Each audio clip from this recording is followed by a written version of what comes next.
Oh, hello. Welcome everybody to Decadent Serpent live stream, the first one ever. Of course, I always wanted to say this. Please like and subscribe and share and donate to our Buy Me a Coffee. There's a link somewhere at the bottom, I think. I don't have my placements correct yet, but yeah, welcome.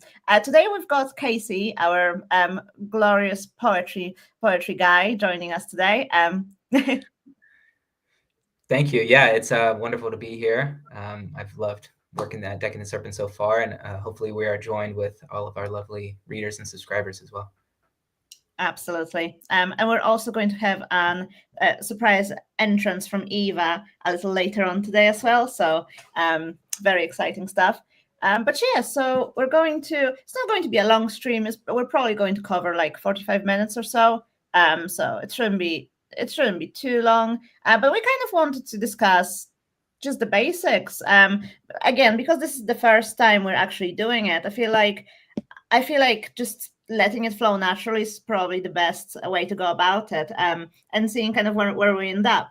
So yeah, I just wanted to open with Valentine's Day and the tragic love poetry competition that we were doing. I feel like there's a lot of content on love, and especially Casey, you've done the article on Browning and her sonnets from the Portuguese. Yeah. In case our readers haven't actually read the article, although I hope they did. Me too. Tell us more. Yeah. So this was my first time writing, and really, I would say, reading Elizabeth Barrett Browning closely. She was one of the most famous English poets of the 19th century, kind of up there with Tennyson and Wordsworth. I was actually reading, I think it was earlier today, when Wordsworth died in 1850. It was like a kind of a controversy about who's going to be the new poet laureate, because that was like a new title then. It was, it was definitely had the prestige that it has now.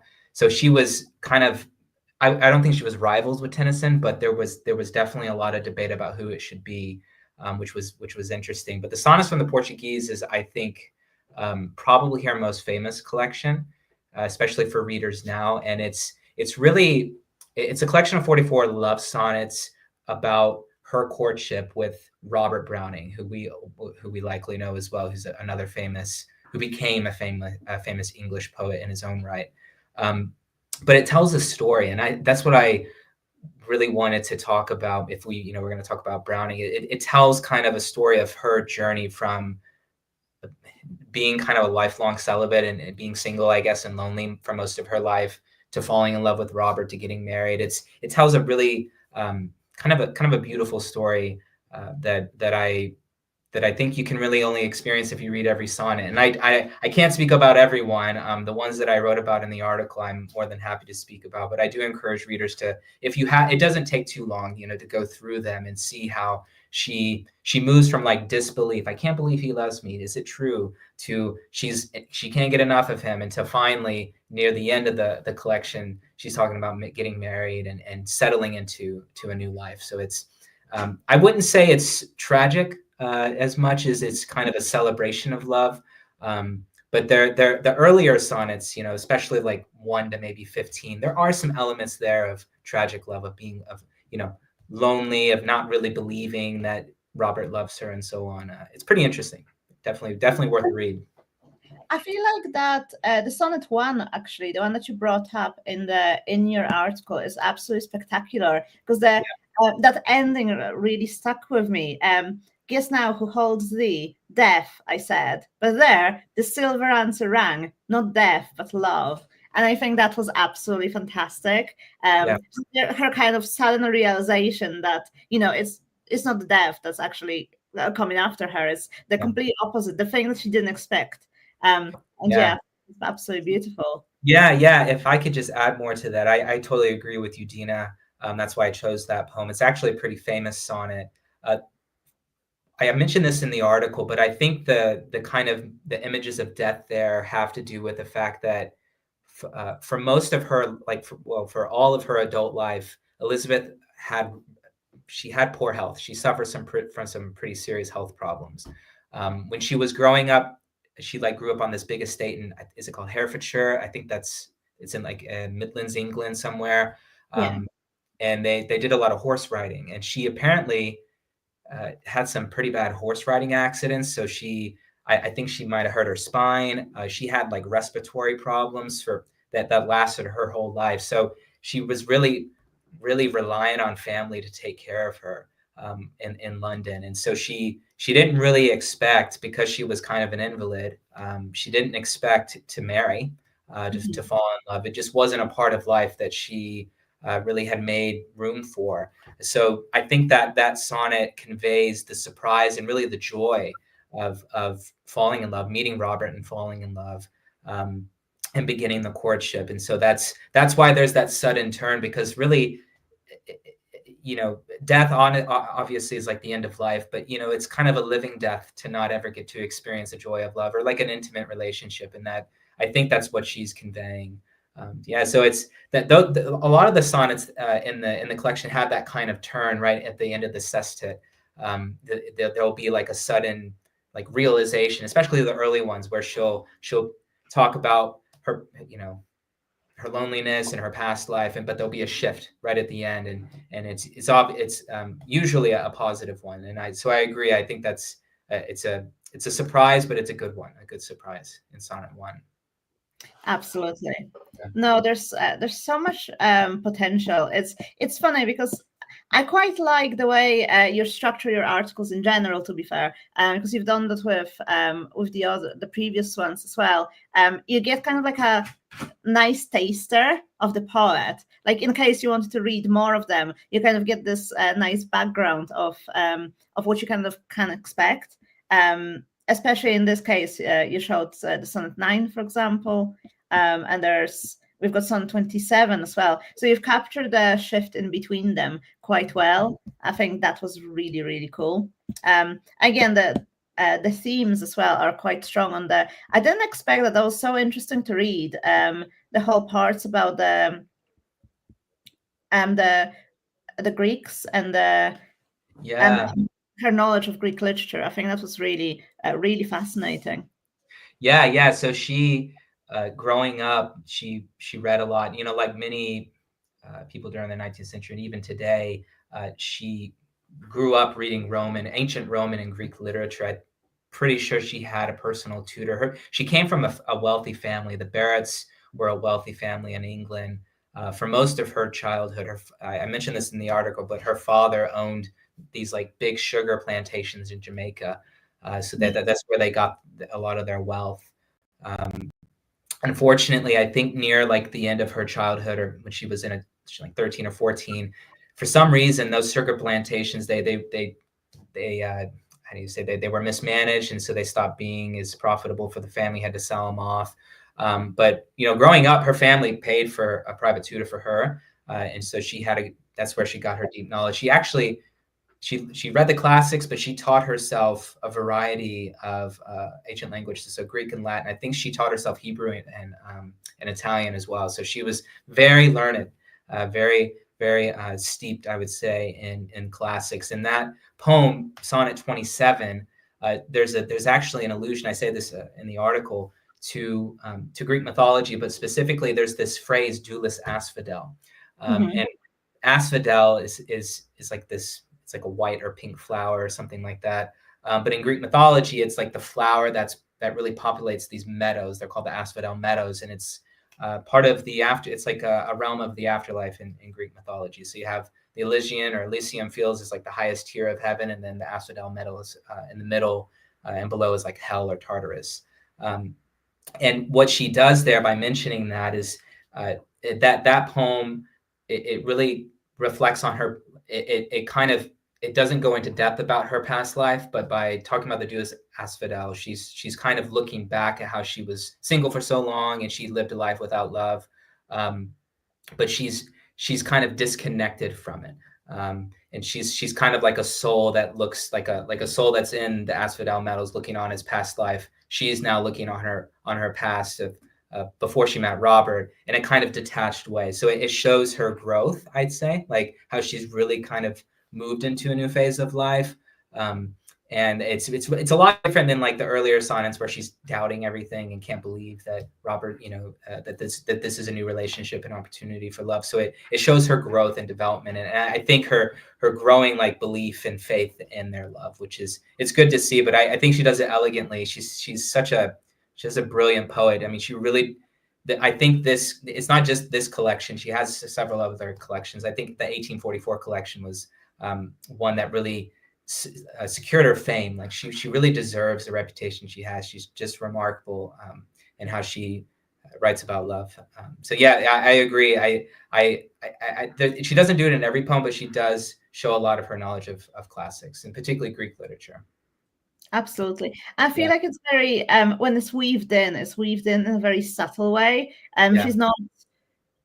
She's not trying to kind of overpower her poetry with it. You just have this proper understanding of it, just kind of very subtle, which I really like about her.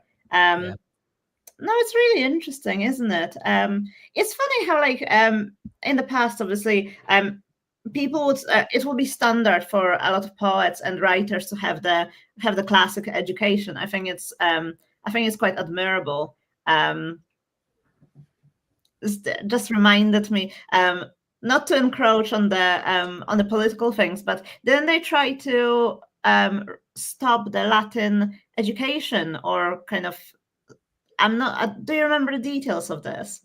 In England, or yeah, I don't know how it is now. I do know that classical education is still a thing in this country. I'm American, and you can get a classical education in America, but it's not the standard. And what I think is different about our time and like Elizabeth's Barrett Browning's time, or even like 50 years ago, is that the standard of education has changed. And so what that means is like, if like when you read literature now, the standard of curriculum will be, you'll definitely read English, like English literature. You may read some continental European literature, German, French, and so on, but it's all going to be translated into English. As far as I know, in America, I can't really speak for here, but where, like in the States, the students, they're not like learning ancient Greek or Latin. If you're going to do that, you're going to be at, I guess, an expensive private school, and you will, like at an expensive private school. Like I often think of, there's one in New Hampshire called the Phillips Exeter Academy. It's where people like Bill Gates and Mark Zuckerberg, they went to that's where they did their education. They teach Greek and Latin there. I'm pretty certain that here in England, it's a bit more common. Not every school does it, but you do have more opportunity here to learn at least one of the ancient languages, like Greek or Latin. Yeah. I think there are some recent changes where I think they wanted to scrap it in some schools, but I don't remember the details. It's funny because my problem as well is I'm Polish, so I didn't get the ancient Greek or Latin education, and I feel like I always felt like that part was really missing. I've done basic Latin when I was studying French for a while, which was very useful, but I think it's really important to be able to at least understand the basics of one or the other, because it just, it's easier than to understand literature in general and connect these dots between different disciplines. I would say it opened, like, I haven't done Latin yet, but I did do Greek in graduate school. I learned enough. We translated some of the Odyssey, Homer's Odyssey, and one of the Platonic dialogues. And I would say in that experience, the philosophic Greek, like it's called the Attic Greek, like the Greek of Athens, is a lot easier to translate and understand because it's like conversational. It was the actual Greek that was spoken compared to the Homeric. The Homeric was not just it was not just Greek from Athens. It was like a poetic Greek. It was like full of dialects from around the Aegeans, like the Aegean area or the Greek Peninsula area. So it was a lot more complicated. But I'm glad that I did it. And what I think a lot of people don't realize is, like, when you learn Greek and then you do Latin, you see how Greek influenced Latin, because a lot of the grammatical forms, words, just ideas, they migrated to Latin because like the Romans really absorbed so much of Greek culture, not just literature and philosophy, but like just their worldview, their politics, they're just how they lived. And so you see that it's not just like a cultural shift. It's like they literally adopted their linguistic like world into Latin. And so it's so interesting to see that. That's what I think is so rewarding about learning Latin. And it also like sheds light on like when you learn Latin, you gain a deeper understanding of all the Romance languages. So if you speak, French, Italian, even German, English is about 25% Latin, Portuguese, Spanish, whatever. You get a deeper knowledge of where these words come from, of where of why certain spellings are the way that they are, and it just gives you a much deeper knowledge. And like you said, it deepens your appreciation of literature. Definitely. Absolutely. No, Yeah. I found it very fascinating because I remember at university we did lexicology, and we had to kind of work out whether the French words came from Latin or whether they came from, I think, Greek it was. And then you had to kind of work it out. And it was really interesting because exactly as you say, you'd then be able to understand Italian, or like at least basics. It's so much easier to learn all of the other languages then because you've got the base. And again, like, it's funny because to this day, when I try to like read something, say, in Italian, I can't speak Italian. I've done like maybe 5 days in Duolingo and then I gave up.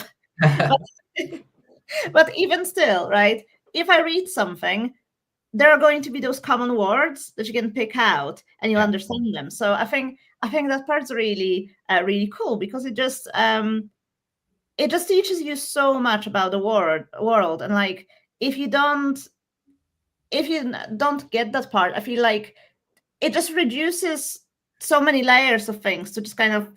It's like, have you read Nabokov's Lolita? Sorry, I'm Polish. Yeah. Yeah. Like, I remember the first time I read the book, I was definitely not as well read as I was a few years later when I was rereading it, right? And I remember when I read it for the first time, I was like, oh, this is really interesting, but I feel like I'm missing something. I don't like. There's more depth to it, but I don't get it, right? I just don't get it. And I had a feeling that if I was to read a little more, it would make more sense to me.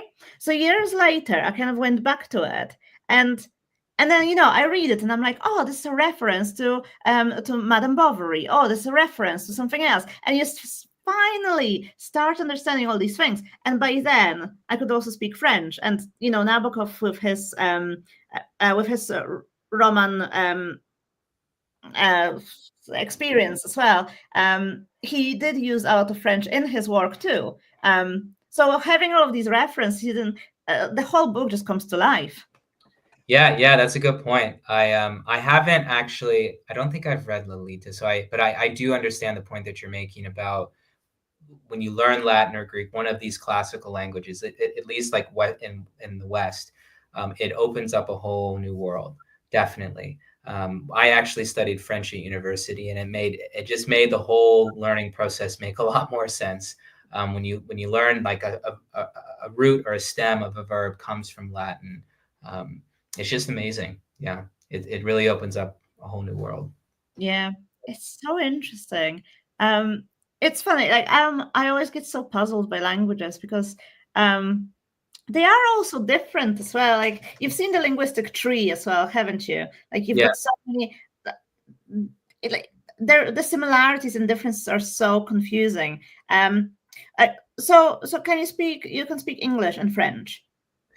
I can try. I can speak French, but I wouldn't say I'm fluent. I learned it for 3 years at university. When I finished like my last year at university, I could speak a little bit more. I went to Paris I guess 2022 is 2.5 years ago.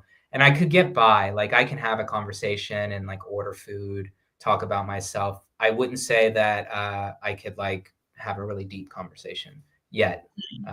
But I mean, that's the one that I know the most. And I like when I learned Greek, I could translate, but no one at my school could like speak ancient Greek, I mean, it just that's really impressive. Yeah, I don't know if you can like even do that now, but I'd like to return to French if I could. And I definitely think when you go to France, there's an expectation like that. They'll speak to, like, I guess in Paris they'll speak to you in English, but it's really helpful if you can at least try, you know. Absolutely. Yeah, I've been to Paris as well a few years back, and honestly, I tried speaking French everywhere, and they loved it. They absolutely loved it. I had such a nice experience because they were really appreciative of me trying. Oh, hello, Eva. How are you doing? Oh, Eva's here. Oh, yes. Do I need to let her in? Yes, I do need to let her in. Hello. How are you doing? Yeah, good. How's it going? Yeah, Good, not bad. We've now been talking for 20 minutes. Now it's only going to be you speaking for another 20. God, no. I'm joking. You're fine. But no, we've been just talking about languages at the moment. Before that, we covered Browning. So I suppose we could move next to the tragic poetry, because that's been your favorite thing to do this month with our competition. Yeah.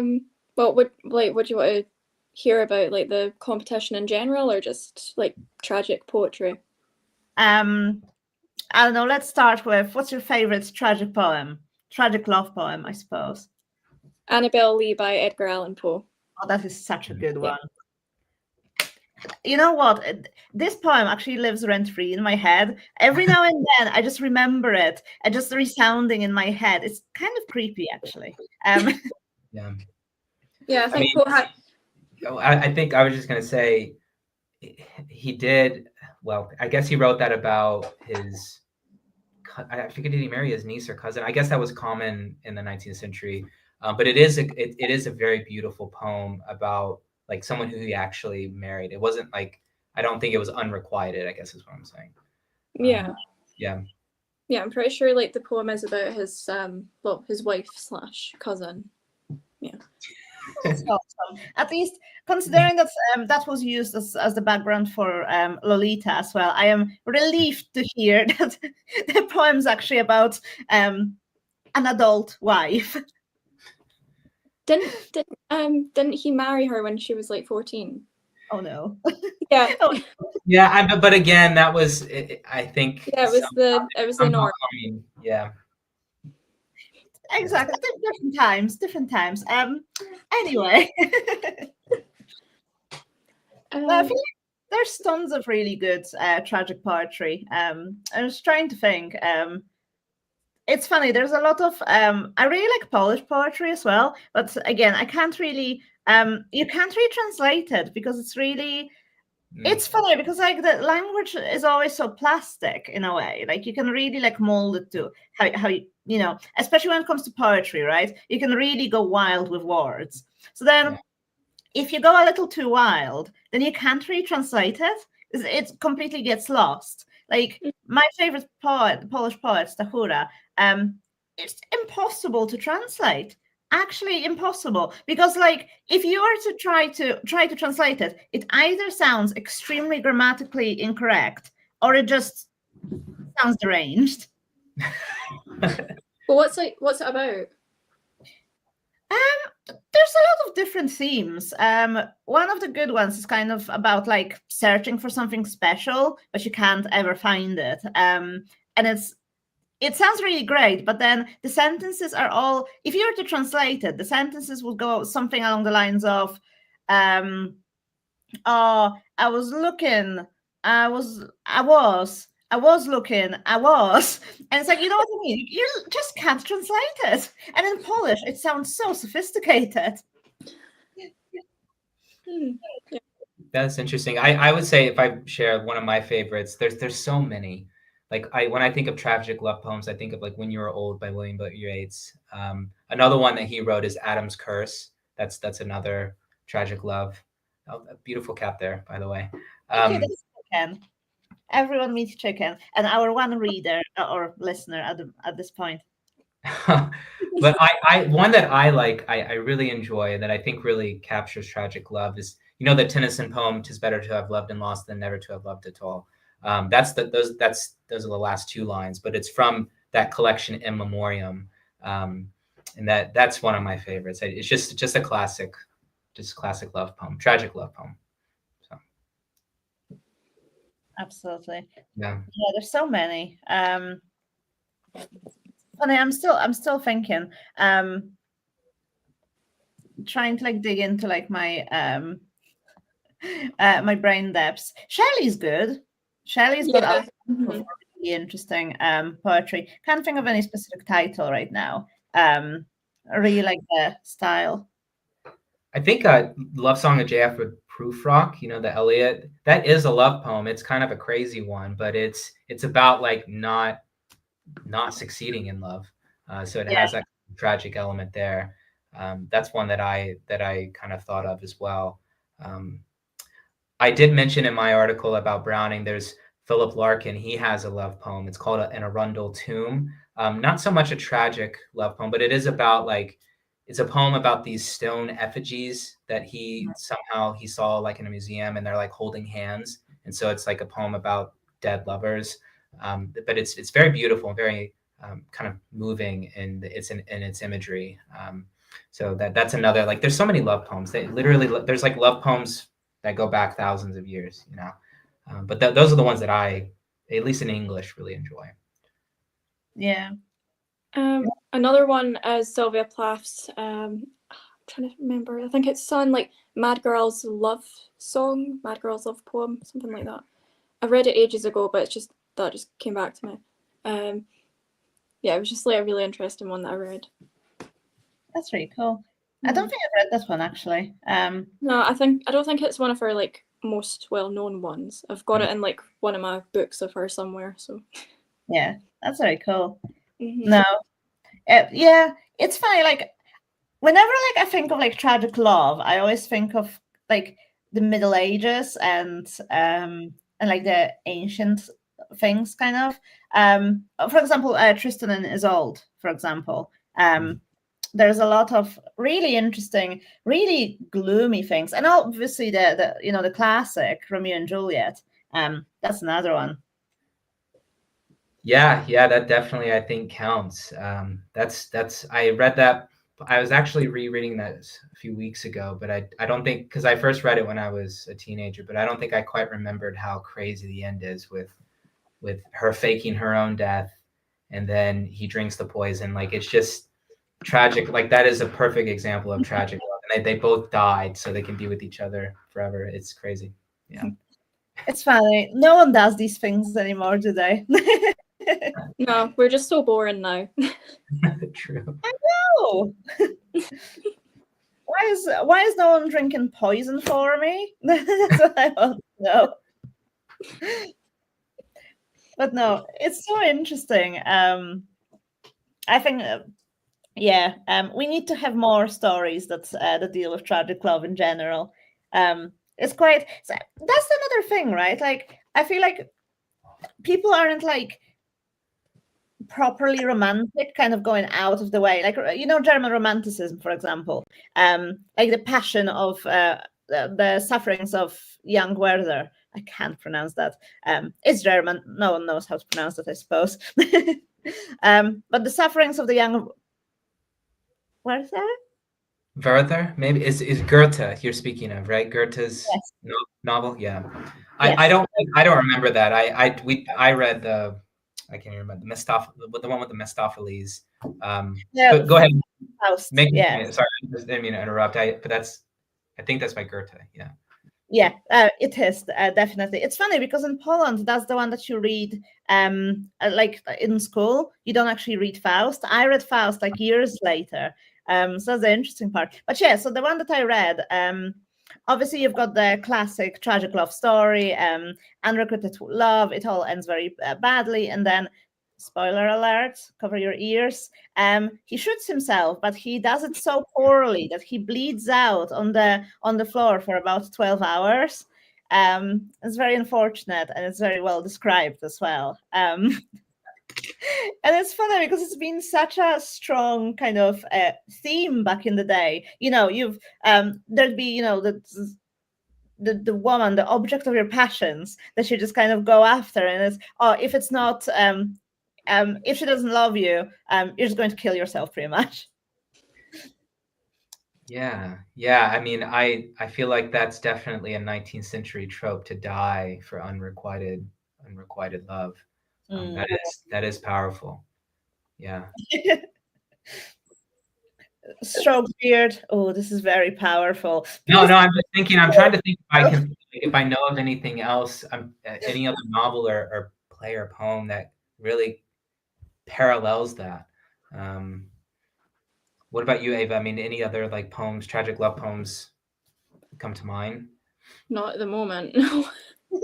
Oh God, I'm trying to think. There is like there's more modern stuff. Like one poet that I have been reading, and I first read her at university several years ago, but she's a Canadian poet. Her name's like Avril Curdy. She's more like, might be more known in North America, but she has some love poems. She's a really dense lyrical poet, and they're like they're almost twisted in a way because the lines they're so dense and heavy with adjectives and verbs and so on. That's what I think of like a more modern take on tragic love, is like it's more introspective. But certainly like with The Sorrows of a Young Brother, I mean, he must have been a lot going on internally if he's going to kill himself over unrequited love. Yeah. I mean, they did sound to all have a lot going on internally back in the day, to be fair. So Yeah. reading all this sad poetry, that's what happened to them.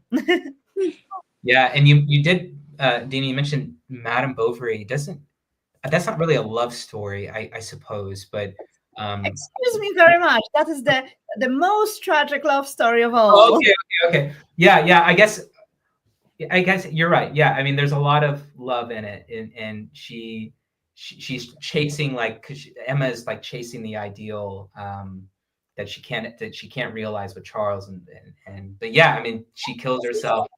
She's got an affair as well. So Yeah. not only, and oh, sorry, I love this book so much. But the problem is, right? So obviously, she's got this gaping void in herself that she wants to fill in some way, and she starts with the religious ritual and the passion of that.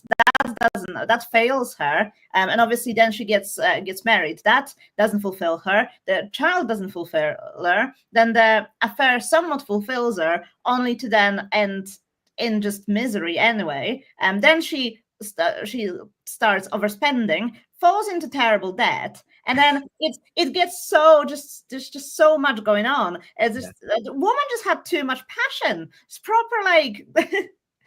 It's very extreme, and then she has no choice but to end her own life. I feel like there's a lot of love to it because she kept trying to find it, and Charles really loved her as well. And the whole thing with the affair, I think she did really love the guy that she had the affair with. Just very bad timing with her having a husband and all. Yeah, I agree. I think it's been a while since I've read that, but I'm pretty sure in the novel Flaubert talks about how she reads those romance books, right? That's where she gets these ideas of this is what love should be. And so she's always chasing that. And you're right, Dina, she's not fulfilled at any stage of her journey towards seeking that kind of love, and definitely has a tragic outcome at the end. I mean, I do remember vividly because he's such like Flaubert is he's so like vivid in his writing. If I'm not mistaken, he's the guy who has that phrase "le mot juste," like the perfect word. He would literally spend an hour on one sentence, right? Was that him? Yes. He spent 5 years on editing a novel. I'm pretty sure it was actually Madame Bovary. Yeah. So the excruciating level of detail about her taking that arsenic and it was like a fistful and like, oh God. Yeah. Very tragic indeed.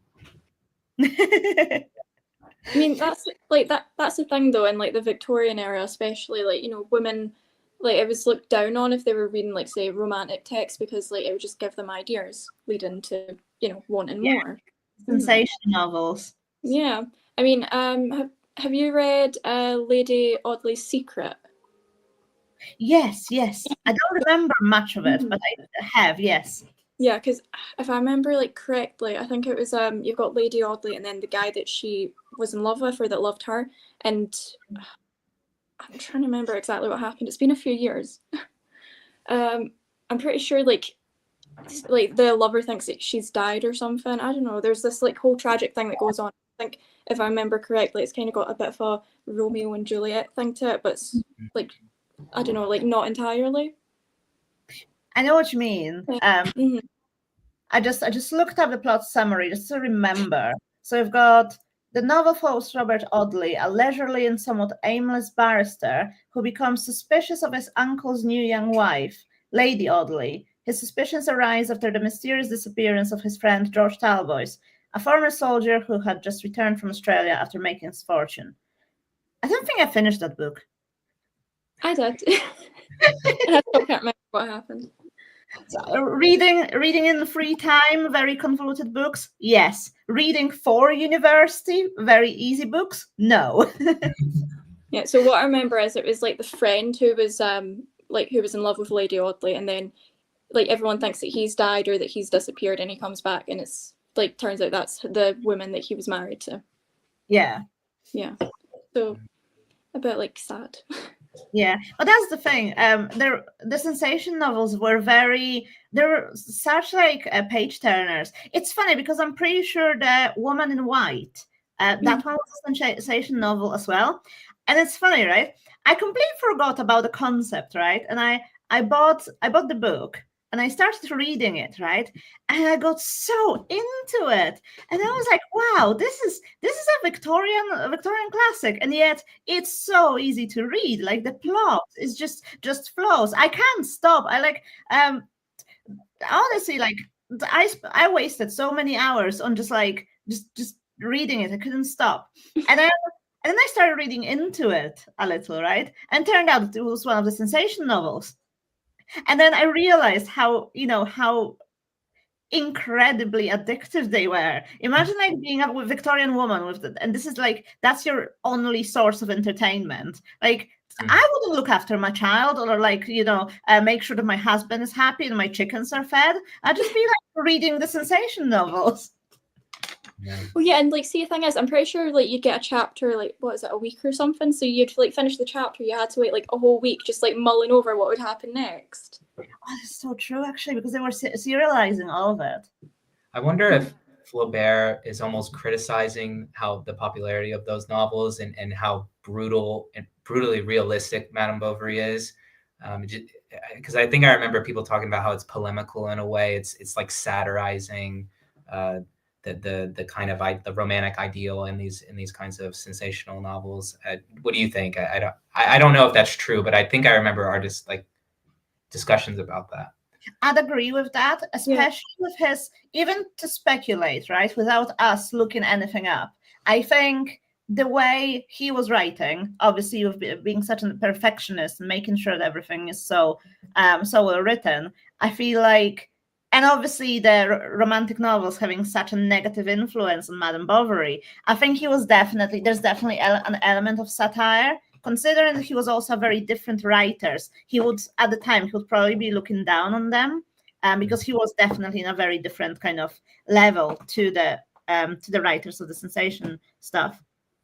I would also imagine that they'd probably, because they were serialized. Do we know if Madame Bovary was serialized actually? I don't know. You have to might look that up. Check it. Because there's a point I'm trying to make actually. It's Madame Bovary serialized. Okay, it was serialized. So serialized in La Revue de Paris. See, but that's the thing. So this is making a good point as well. So obviously you've had a lot of like adultery and critiques of bourgeois life. So Madame Bovary did get a lot of criticism because of the immorality in it. So I do wonder. I'd imagine he himself thought that he was writing better stuff than the sensation novelists.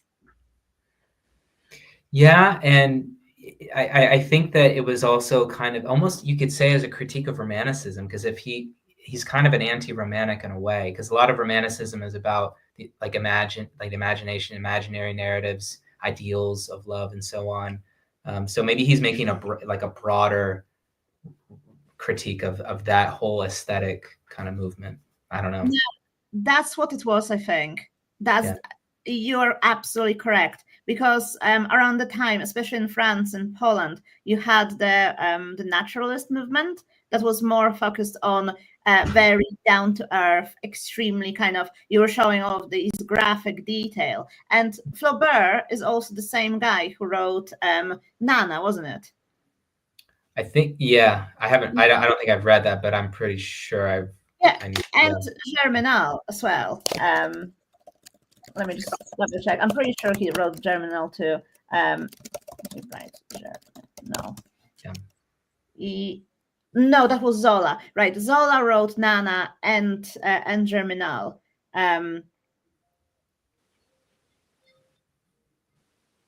Yeah, so Zola was doing all the naturalism. Flaubert was doing all the realist stuff. And naturalist guys were the ones who like explored really the rawness of kind of like prostitution or like working class, the miners. And that was a really interesting movement. I think Flaubert was kind of like in between, in the middle. Not entirely going very grainy at the like the horrid things in life, but also not going full romanticism. I think he was trying to balance it out in between. Interesting. Yeah. No, it's very interesting. I quite like naturalism as well. There are a lot of like Polish novellas which are very short. Honestly, Polish children get like the worst of it because as like in primary school and then like middle school as well, you read all of these tiny novellas that are they're also slightly naturalistic, and they all end very badly, and they're really harrowing. For example, there's this one story of this couple that lives like near the factory, and they're both like factory workers, and the husband keeps adding like notches to his belt to make it seem like he's not losing weight because he's like dying, and his wife keeps like changing his clothes as well, so he doesn't think that he's dying, so like he thinks that he keeps like his weight, so they're both basically lying to each other, pretending that he's not dying, and then he dies anyway. I feel like the punchline wasn't there, but that's pretty bleak. But yeah, that sounds. I do remember, like, I don't know much about naturalism, but I had one of my professors at university. There was a naturalism movement in America, and I don't remember. I think Theodore Dreiser is his name. He was an American novelist. He wrote novels like realistic, but more about naturalism. And she did a whole book about that stuff. And that sounds like naturalism, like very much anti-romantic. So that's what that reminded me of. It's really interesting because you find this as well with generations, which is so funny because it's just not a never-ending thing, this contrast between like people kind of being more traditional to people being more experimental and traditional and experimental. Like it's a generational thing. So I remember like in Polish literature, again, something I understand quite well. When Poland disappeared off the map, you had this massive romantic movement, and everything was very heavily patriotic. It was all very nationalistic. It was all romantic. The kind of the hero stories, people dying for their country, people dying for things. The flight fancy, the proper romanticism, right? And then after that, when Poland became a country again and started to rebuild, that's when the naturalism really took root. Because it was kind of going the other way. Or my dad's cringe. My dad's being like a romantic, and he's like doing all these flights of fancy. I hate this. I'm going to like look after the plight of the working classes. And then you had like a massive influx of kind of the focus on the more granular level, kind of very wedged in realism rather than romanticism. No flights of fancy, nothing like extraordinary. Everything would be like extremely realistic. And then you'd have romanticism again. So just kind of, it would swing all the time. Yeah. Yeah, that is interesting. I don't know much about Polish literature, but I definitely think that in English literature, there was a similar transition from Romanticism to, I suppose, naturalism, realism, and then modernism, and now I guess postmodern literature. Yeah. And at least in English, the more like time passes, postmodern just gets more fragmented, and it's like crazy experimental kind of stuff. But that almost becomes romantic in a way. And you're right; it's almost like the pendulum swings again, because it's like people get sick of the real. They get it's because it gets boring to just kind of be realistic, I guess. So you want to start experimenting, and once you do that, it's almost in a way you become more imaginative and more romantic. Absolutely. No, it's really interesting. Go on. Yeah, I mean, I think it's just like even today, I mean, for example, in like publishing, you've got like different like genres that come into focus more, like for example, like romantasy or like science fiction, stuff like that. So it's like just always changing. Like I think that's just like the way that the field is like run, basically. Yeah. Yeah. It's interesting. You have to meet the demand of kind of what people want, and it does change all the time. Sometimes like per generation, but also sometimes even more often and faster than that. Right. So I was thinking, should we pack it in for today and have another stream next week? Unless we've got any closing thoughts. Thank you, guys. Thank you for having us on. Thank you, Dina. Thank you, Eva. This was a lot of fun, and I think it's been fun talking about tragic love and tragic love poetry. And I just want to say, like, to anybody listening, thank you for all the submissions. We've had a really good time reading them, and it's really cool to be able to have like a poetry competition based on this theme. So. Absolutely. Well, I'll do the bit.